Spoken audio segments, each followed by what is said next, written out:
Hope you're having a great weekend so far. This is week number 3 in this series called Margin. So we're taking 4 weeks to talk about this, how to get your life back, because we live in a world that tends to suck the life out of us, doesn't it? And so the premise of this series is that all of us need margin in our lives. Just like every book has a margin around the print, it doesn't go right to the edge of the page. Just like on our highways, we have margin. You don't have 6 inches on each side of your car, you have 6 feet. In the same way, we need margin in our lives, because when we have margin in our lives, then we have joy, then we have peace, then we can love God and love others the way that we are intended to. So here's our definition of margin. Margin is the space between our load and our limits. It is the amount available beyond what is needed. Margin is the space between breathing freely and suffocating, and all of us need margin. We all need breathing room. And when we talk about margin, the idea in creating margin is not just so that you can sit around and do nothing. The reason we need margin is because we need to make time for things that really matter in life, things like investing in relationships, deepening our relationship with God, planning for the future, time for rest, time for reflection. Those are things that require time, and when our lives get busy, when we push everything right to the edge, those are the first things to get crowded out. And so the best things in life happen in the margins of life.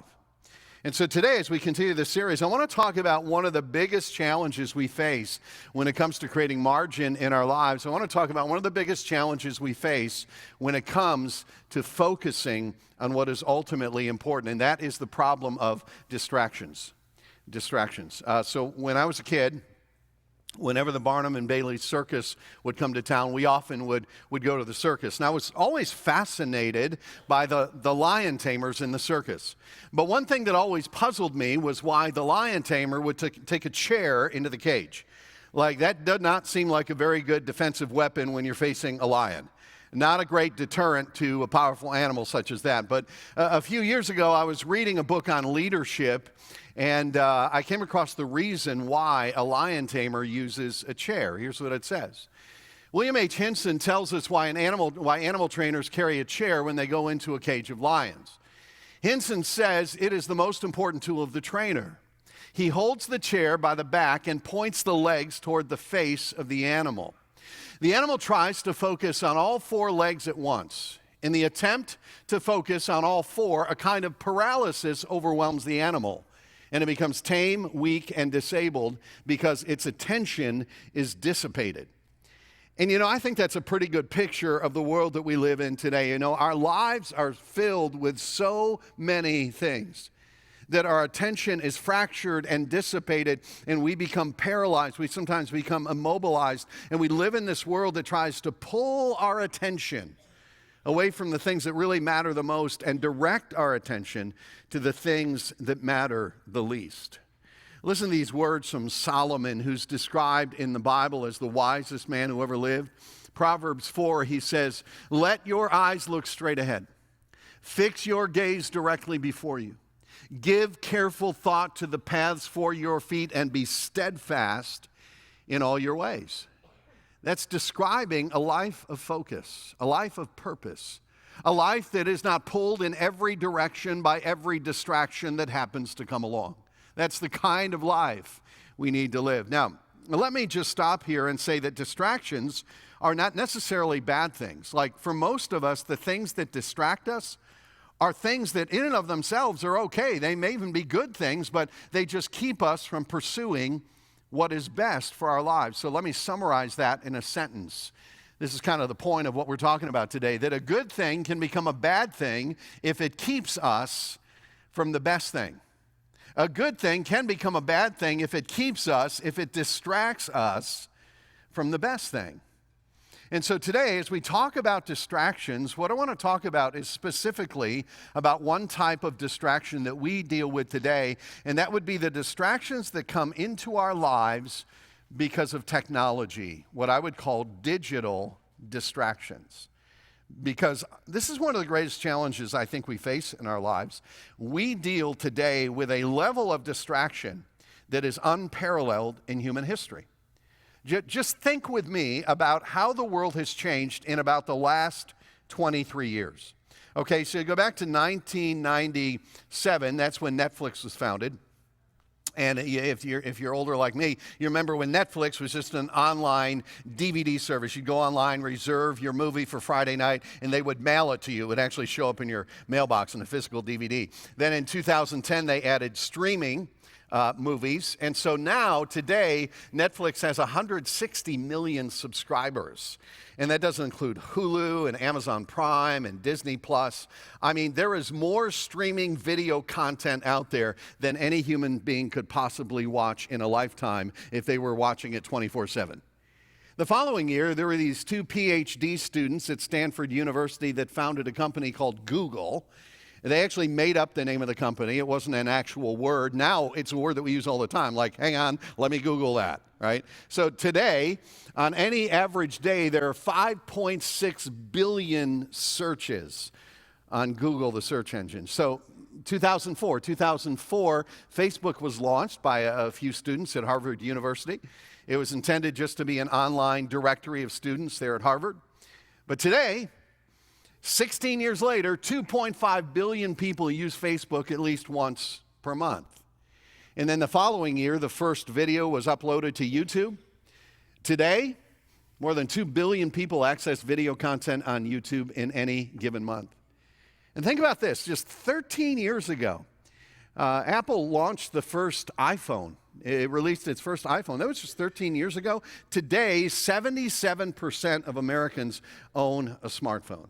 I mean, it is amazing to me that in just the last 2 decades, technology has come this far. It's gone from being, non-existent to omnipresent in our lives.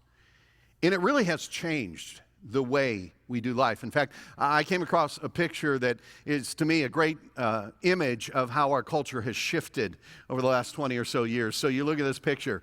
Everybody's focused on their phones, except this one lady right here. I love it. She's like taking in the moment. She's just fully in the moment. I love that. But this really is the world that we live in now, where for so many of us, for the vast majority of people, we now relate to the world through a screen. And that has changed us in ways that we're only now really beginning to understand. Now, let me just stop right here and make a very important disclaimer, okay? This is not a message intended to make you feel guilty about using technology, okay? Because I use technology as well. Here's the truth about technology and about so many other things in our lives as well. But technology is a double-edged sword.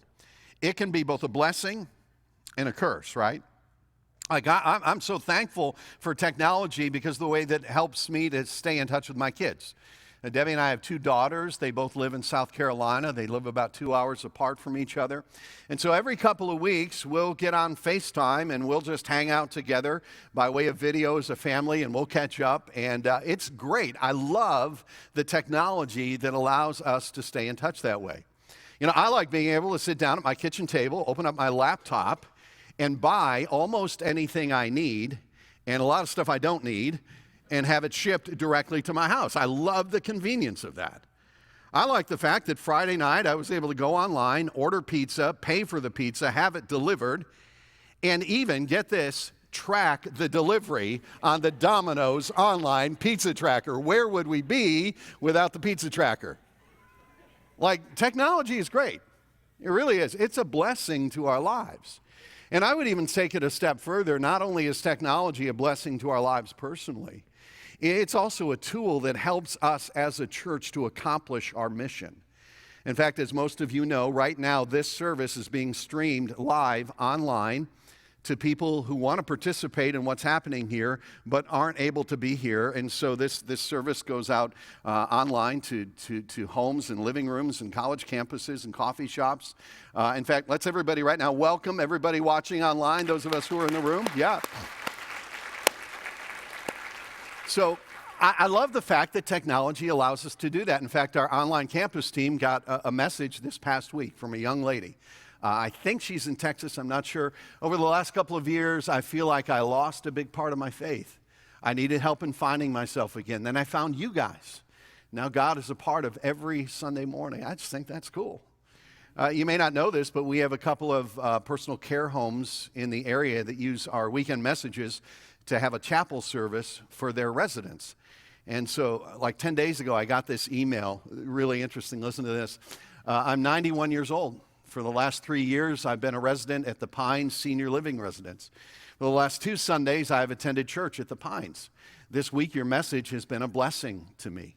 My spiritual life has been not what it used to be, and the result was I fell into a depression, focusing on all the things I could no longer do. Your message made me realize that no matter what trial I go through, He can always bring joy into it. Isn't that cool? I love that. I think that's great. We can clap for that as well. I love the fact that technology is a tool that we can leverage to do the work of God in this world. I love that. But here's the truth, and we all know this. Technology has a downside to it as well. And if we don't manage it well, it can become a distraction. It can dominate our lives. It can actually disconnect us from God and from each other. And I'm amazed at the level to which technology has begun to control our lives. In fact, let me give you some statistics about this. So 91% of smartphone users have their phone within arm's reach of them all the time. Like, we've developed this dependence on technology. U.S. adults will spend an average of 3 hours and 35 minutes per day on a mobile device. Now, I'd be in that category.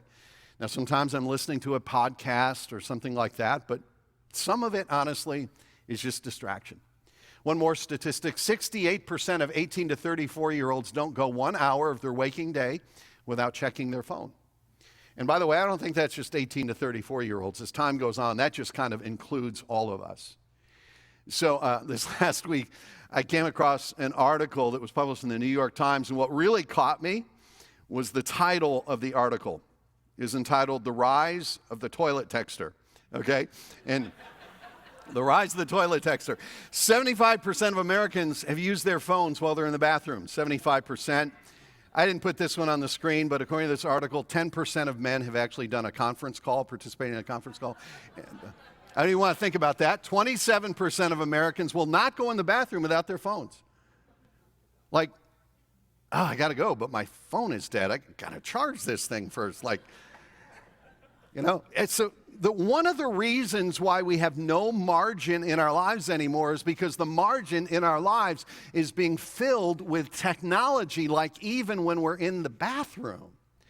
And so this technology that is such a great blessing, if we don't control it well, it begins to control us. And there are consequences to that. If we fall prey to the distraction of technology, 3 things are going to happen in our lives. Number one is this, our relationships become shallow. And this is the irony of the whole thing. You know, the very technology that can be a great tool to keep us connected can also be the one thing that prevents us from having deep and authentic relationships. Because we're so engaged with the digital world out there that we don't fully engage with the real world around us and the people who are a part of our lives. We don't talk, we don't laugh, we don't care. We don't look each other in the eyes. We look at the tops of each other's heads as we're looking down at devices. I came across an interesting article in the New York Times that was written a few years ago by a guy named Hale. And the article is entitled, "Facebook in a Crowd." Let me just read a few paragraphs from this. One day this past summer, I logged onto Facebook and realized that I was very close to having 700 online friends.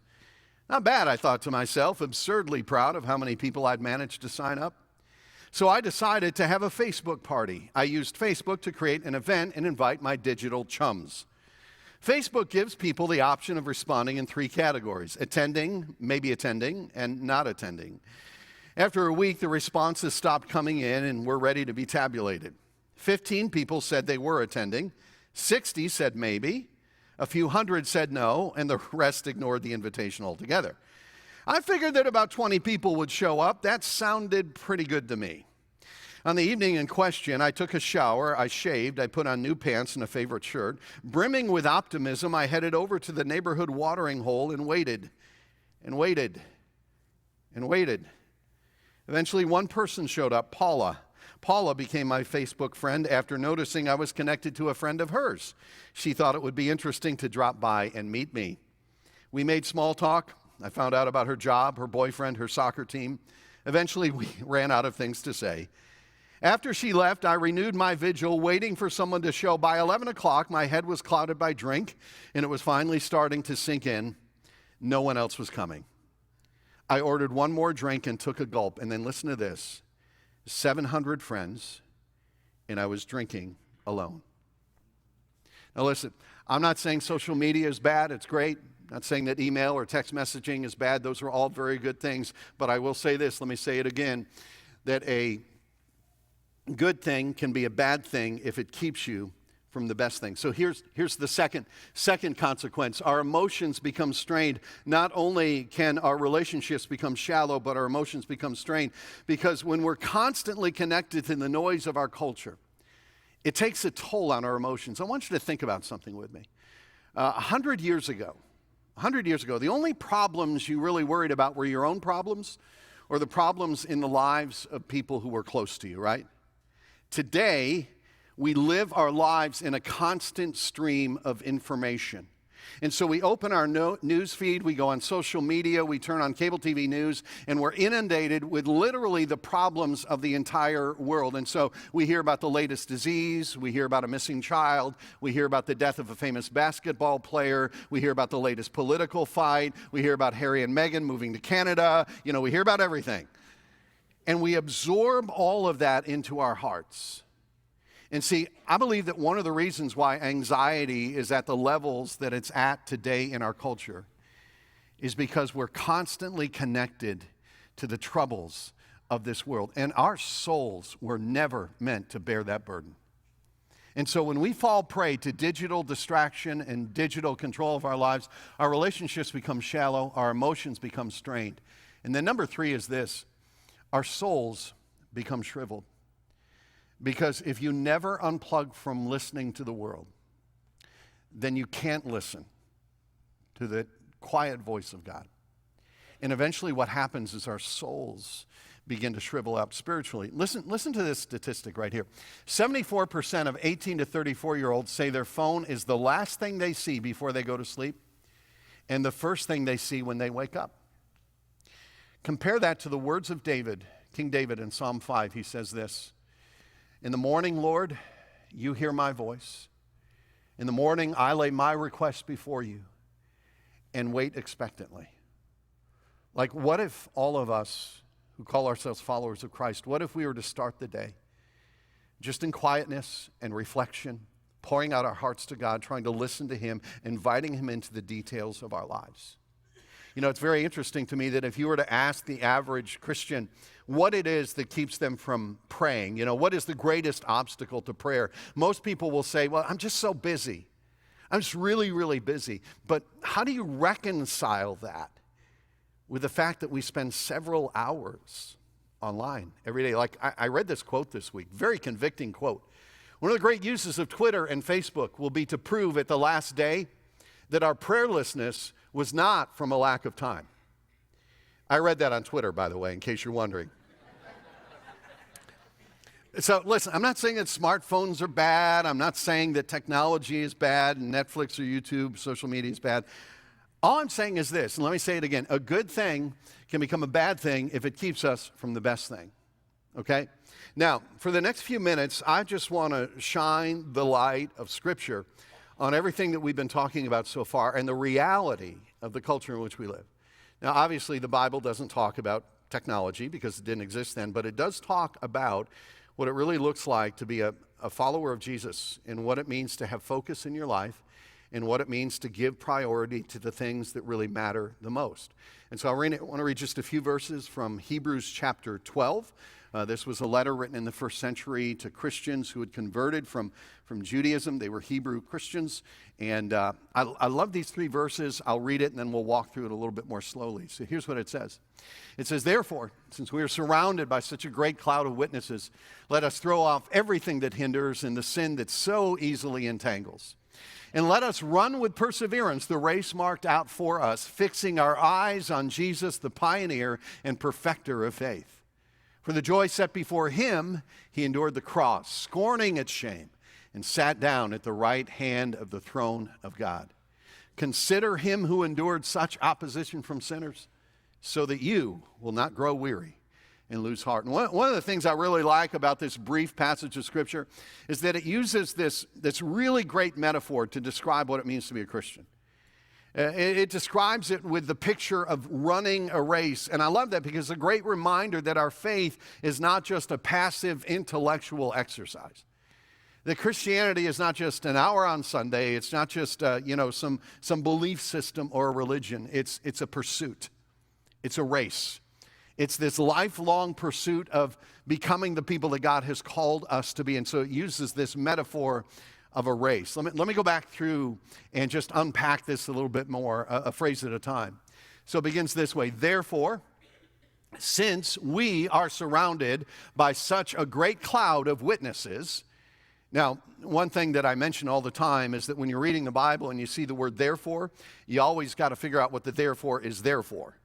Because a therefore is always there for a reason.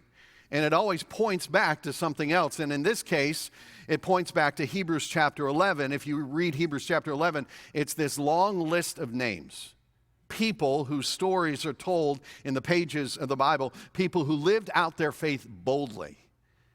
Who lived a sacrificial kind of life, who ran the race and who ran it well. This is what's described here as this great cloud of witnesses. It's as if they're standing along the sidelines of our race, cheering us on by their life, by their example, telling us to keep going. We did it. You can do it too. That's this great cloud of witnesses. In light of that, look at the next phrase. Let us throw off everything that hinders. And in other translations of the Bible, it says, let us lay aside every weight. Because in that day, when runners would train for a race, they would do what people do today. They would add weights to their body, like they would strap weights around their ankles or weave them into their clothing, because that would help them to build muscle and to get in shape while they were training for the race. But when race day came, all the weights would come off.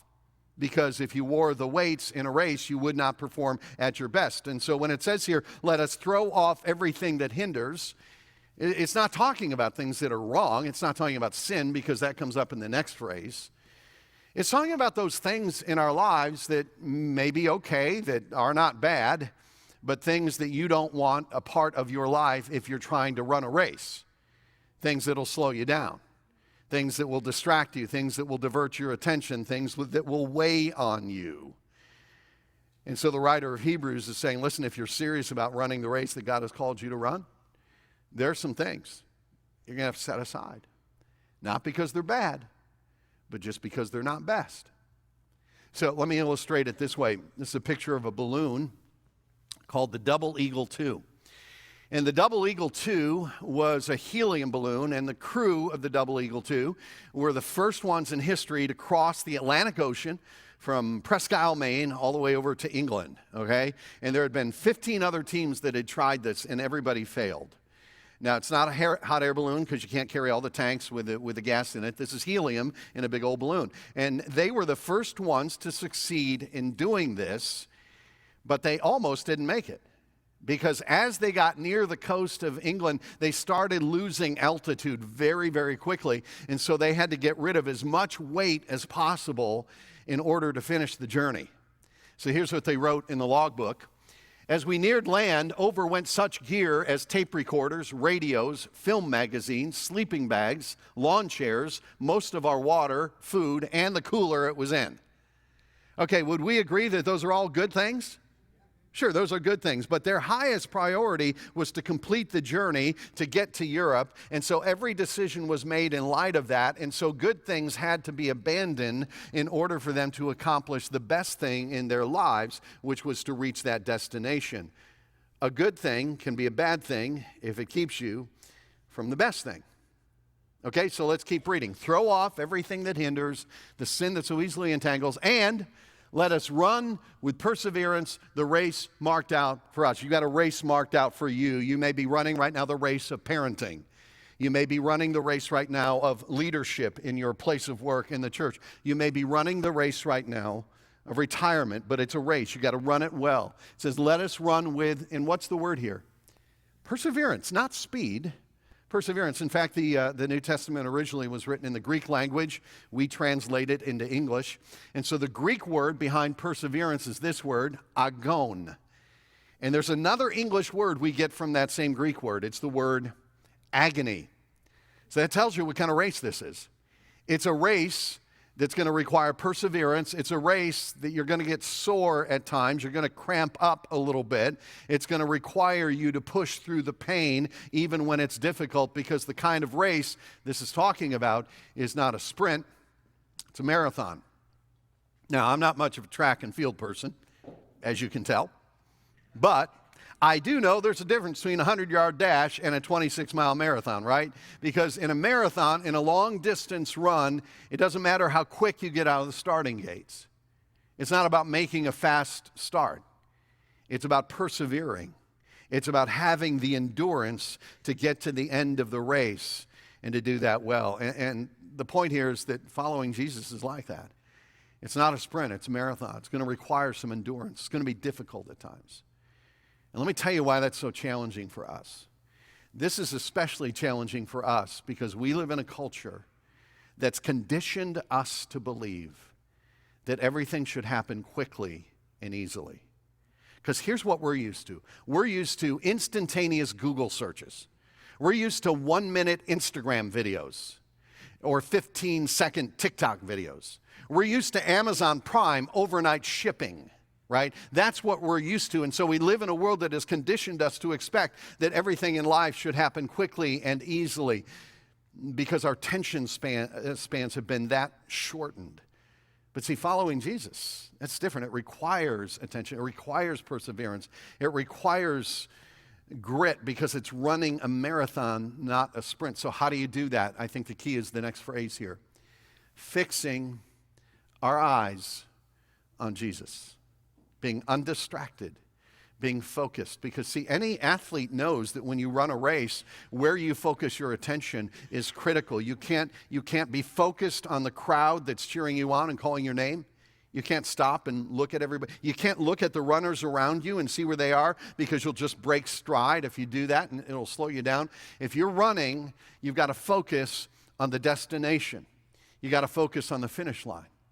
In fact, in the first century, when this was written, in the Greek Olympic Games, which actually began before this, whenever they would have a race, at the end of the race, beyond the finish line, there would be a pedestal. And on that pedestal would be the olive branch crown that would be awarded to the winner. It represented the honor and the wealth that would be theirs as a result of winning that race. And they would put it just beyond the finish line so that the runners, as they approached the finish line, would see that in the distance, and they would get their second win, and they would know what they were running for, the reason why they were running. The idea here is that we look beyond the finish line, and we as followers of Christ look to the one who's waiting for us with open arms and nail-pierced hands, the one who, for the joy set before him, endured, persevered the cross, scorned its shame, and sat down at the right hand of God. So Hebrews is telling us, listen, you're in a race.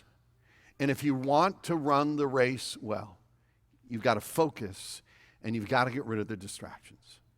So I want to wrap up by giving you some very, very practical things that you can do in light of this message, in light of everything that we talked about, okay? I want to give you some 5 very practical things you can do to remove some of the distraction from your life. Pick out 1 or 2 of these and do them. Okay, so here's the first one. This is great if you have a family. Create a be present box. And the idea behind this is that you create some kind of a box, and so for a certain period of time during the day, and meal times especially, everybody turns off their device and they put it in the box and it stays there. And so you create this time in your family where you disconnect from the outside world and you reconnect with each other. Now, I'd love to know if some of you do this, or if you start doing this, maybe make your own box this week. If you do that, take a picture of it and post it on the church Facebook page. And I know that sounds contradictory. I know that. But we're not against technology, right? We like technology is good. But so encourage each other, but create a be present box so you actually have time with your family. Number 2, second suggestion, if you want to get rid of some distraction in your life, is dumb down your smartphone. So smartphones are great, but you might need to reduce the number of things you have access to on your phone. Like you want to be able to get calls and text messages and use your GPS and take pictures and use Uber and all of that stuff.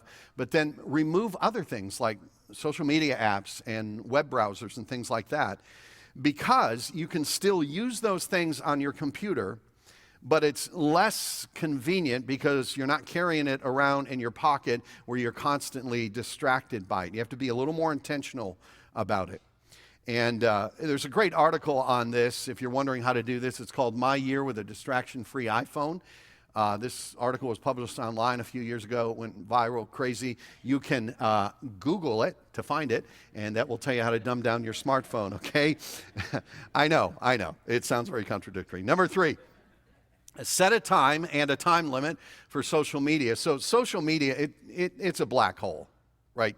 You can just devote hours and hours and hours of time just to social media. It gets addicting. So here's what you can do. You can set a time. You're just going to check it once or twice a day, and a time limit. So you set an alarm, and you say, I'm going to devote this much time to this. And one of the ways you do that is you dumb down your smartphone, so you actually have to go to a computer to do this, okay? So here's number 4, fourth idea to get rid of some distraction in your life and to create some margin in your life is to put the internet on a timeout. Now, let me explain what I mean by this. I think my observation is that evenings can be one of the best times to have quality time with family or to engage in some very important projects that you may be working on. Can be a great time to do those things, but at least for me, evenings at the end of a long day is also the time when I am most tempted to engage in hours of mindless distraction. So what you can do is you can program your internet to turn on and off at certain times. A really simple way to do this, you get one of these programmable timers, you plug your modem into it, and you set the times. So maybe your internet shuts off at 8 o'clock at night, comes back on again, 8 o'clock in the morning. And all the students and all the high school kids are thinking right now, no, yes, it's really a good idea. Because then you have family time, you can read a book, you'll sleep a whole lot better. There's also an app you can get called Freedom that will actually cut off the data on your phone and accomplish the same thing, okay? So one last one. So if you want to get rid of some distraction, create a Be Present box, dumb down your smartphone, set a time and a time limit for social media, put the internet on a timeout. One more, treat your phone like a child. Treat your phone like a child. And here's what that means. You put it to bed before you go to bed. You let it sleep in the morning, and you kick it out of the bedroom, okay? So you treat your cell phone like a child. You get an old school alarm clock with the red digital numbers on it to wake you up in the morning so that when you wake up in the middle of the night, you're not tempted to check all the stuff on your phone that will distract you and keep you from sleeping, okay? So 5 simple ideas. They may sound crazy, but here's why we do that. I'll say it one more time. Because a good thing can become a bad thing if it keeps us from the best thing. As you leave, want to invite you to take advantage of some other resources that we put together so you can keep learning after you leave here. So there's a card like this out the Next Steps area, or you can just go to parkerhill.org resources for Bible reading plans, some great videos, and some daily Bible readings to engage in. And let me also tell you about the next teaching series that begins in 2 weeks. We'll wrap this one up next week, and I want you to be thinking about the next one so you can be thinking about people that you may want to invite to come to church with you. It's called Witness. And for the weeks leading up to Easter, we're going to talk about the story of Jesus, the life of Jesus, through the eyes of one of his closest followers, John. And one of the things that we'll talk about that I hope you understand is that Christianity, our faith, is not based on fairy tales or fables or myths. It's based on the eyewitness testimony, reliably preserved eyewitness testimony of people who were actually there, like John. And so during this series, we'll talk about 5 of the miracles that John witnessed for the 3 years that he followed Jesus, and what those miracles tell us about who Jesus really was and what faith really is. It's going to be a great series leading up to Easter. There's some invite cards that we'll give you on the way out so that you can be reminded and invite people to come with you. Okay? So in a few minutes, we're going to leave here. We're going to go back out into a world that's full of distractions. But before we do that, I just want to take these last 5 minutes to really focus on what matters. Let me read one more time from Colossians 3. It says this: since you have been raised to new life with Christ, set your sights on the realities of heaven, where Christ sits in the place of honor at God's right hand. Think about the things of heaven, not the things of earth. So as the band sets up for one final song, just watch this with me.